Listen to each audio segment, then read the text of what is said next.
one of the, it's weird the different people who talk to you in their life.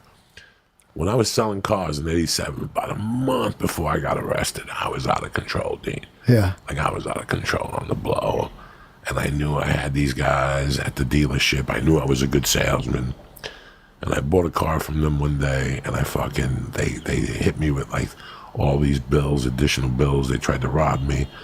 And I went and grabbed the fucking sledgehammer and got on the cars on Saturday in front of all the customers.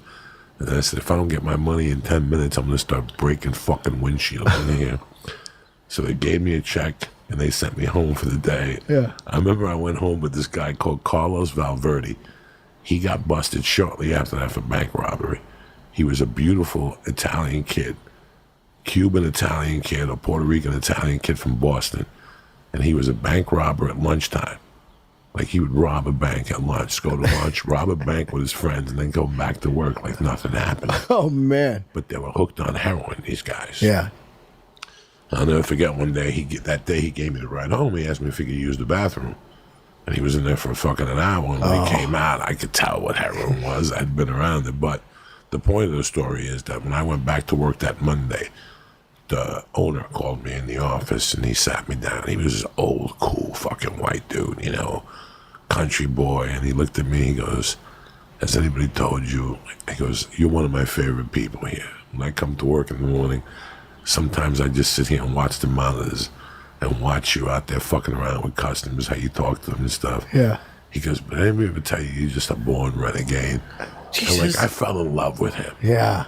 He goes, you don't do nothing of what we tell you here. Yeah. But you still produce. Yeah. So I can't argue with you. I'm the same way, Jerry, when I sold the Harleys. Yeah. They go, you got to wear this. I'm like, nah. You got to do this. I did everything. I wouldn't go to sales meetings. Yeah, all the other guys, I just want to sell cars, bro. Yeah, all the workers would be like, well, fucking Dean doesn't do any of that. Yeah, but Dean sold 18 bikes this week. Yeah, you know what I mean? I would fucking kill them. Like, I remember still having every month some fucking Anthony Robbins comes in tight. Yeah. Oh, those guys. Increase your sales. Oh, the worst, and right? And the whole sales force goes like suckers, and you stay there by yourself selling cars like a motherfucker while they're at learning. Yeah. I wasn't into none of that shit. Me either. Like, I went to one Anthony Robbins seminar. I got robbed. Yeah. I took the notebook home. I did the exercises. I was still snorting coke. It didn't work. Yeah. If the notebook didn't work, I'm going to give you $1,000 to walk on coals. You're fucking crazy. I'm going to burn my feet. Fucking walk on coals. Well, the thing about sales, man, you got to understand survival. And if people don't have survival skills, they'll be terrible at sales. Because if they've got like backup plans or money in the bank or family or whatever, they're going to be horrible because they don't have any like, I've got to sell this, It's really weird. I've enjoyed my life because of the decision I made early on that I wasn't going to work for an hourly wage. Right. Like, I made a decision early on that here's my life, brother. Some months you make $2,000 and some months you make 10.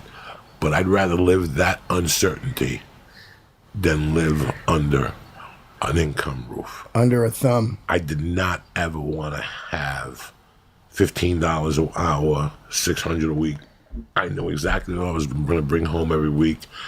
I lived under a budget. Even back then, when I was selling cars at 25, I was reckless in the sense that if I wanted to live the way I wanted to live, I had to sell cars. Yeah. It's a desperation thing. It's a survival thing. Yep. Now, how did I have to live in those days? First off, I had to go to fucking Coco's every night and get a burger and a fucking Coco Loco. Yeah. That was, I had to eat lunch out. I had to buy suits. I had to buy clothes. I had to pay for dry cleaning. I had to pay rent. I had to have a nice place. It wasn't fucking the Taj Mahal. It was a bedroom I shared with guys, a 3-bedroom house with guys. But, I want to do coke 5 nights a week. I want to be able to go to a bar and drink $50. Yeah. So I would make my own budget of what I need every month in my head, and that's what I would strive for. But most dealers learn how to, like most car dealerships in those days would give you a draw on the 15th. Oh, remember that? It was like a loan. Oh, it's like a loan. Yeah. So it's like, so what are your bills every month, Lee? My bills are this. Okay, I'm going to give you that on the 15th every month. But on the 30th, it's the wash. So anything, if you had any over, did you ever owe them money? Like No, if you didn't sell any your money? goal is to double that, what Yeah. they gave you. Right, that's your goal. So what you do is, like people like me and Dean did, where the first 2 weeks, we told everybody to suck our dick. We went to concerts. Yeah. We Dick took off. we took that check from the 30th, paid our rent, and for 2 weeks, we don't give a fuck. We don't give a fuck. I don't give a fuck. Yeah. Like sales call, there's a guy out there, he has an envelope filled with money, he's looking to buy a car. Well, go sell him a car. I'm not doing anything for that. You know what I'm saying? So after you got that $1,500 draw, now you got to make $1,500. And that's when I would go to work. Yeah.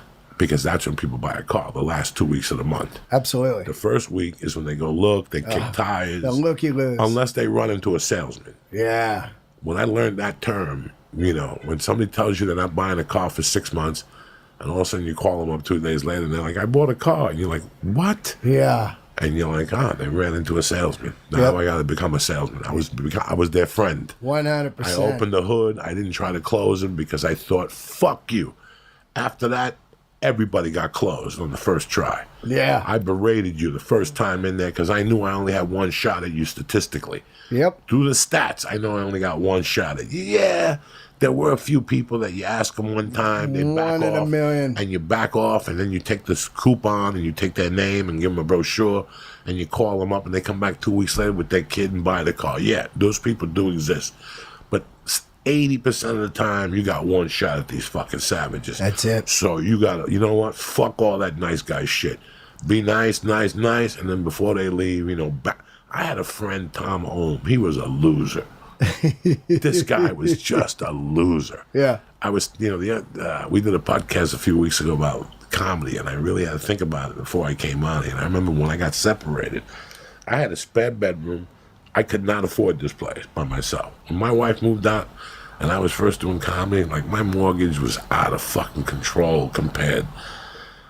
And he begged me to move in. And I'm like, you ain't moving in with me. He was one of these guys that came here for 6 months, would get in trouble, and then go back to Colorado and get in trouble for 6 months. And he would tell me, oh, you got to go to California and sell cars.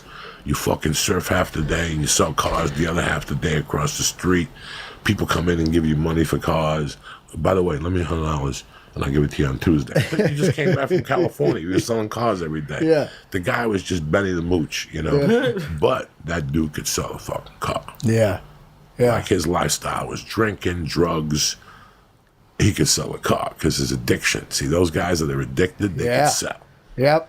Those crack little motherfuckers, you put them on the phone 6 hours a day, just enough till they snap. Yeah. Till they need that coke rock again. Ooh. Glenn Ross style. Yeah. Always be closing. Always be closing. Always be closing. So like for the car I have now, I'm not gonna go back there, but I bought 2 cars from the same salesman. Yeah. You guys never thought like, oh, let me be nice and treat and like. Oh, you yeah. wouldn't worry about them coming back. Oh, they come back. They come back. Once they buy a car, look, I bought 5 cars from this guy. 6 cars from the same fucking guy up there in Subaru. I believe in it. I believe in that system. But most people don't have that belief. They're fucking animals. Yep. And it killed me because this is the deal. Like if you live in Studio City, right? We're in Studio City right now. And you and I sold cars at Studio City Subaru.